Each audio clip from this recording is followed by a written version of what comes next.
สวัสดีทุกท่านครับวันนี้กลับมาพบกับคลิปน้าหนุ่ยคุยขยะในคลิปนี้เป็นขวดนมนะครับผมเป็นขวดนม1ลิตรเป็นขวดนมเมจิ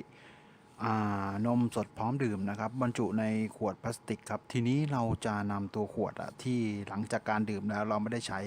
จะนำขวดนี้กลับมาใช้งานกันอีกครั้งครับดีกว่าทิ้งไปครับช่วยกันคนละไม้คนละมือลดปริมาณขยะของโลกเรานะครับโอเคครับติดตามชมกันนะครับจากขวดพลาสติกขวดนมสดพร้อมดื่มครับผม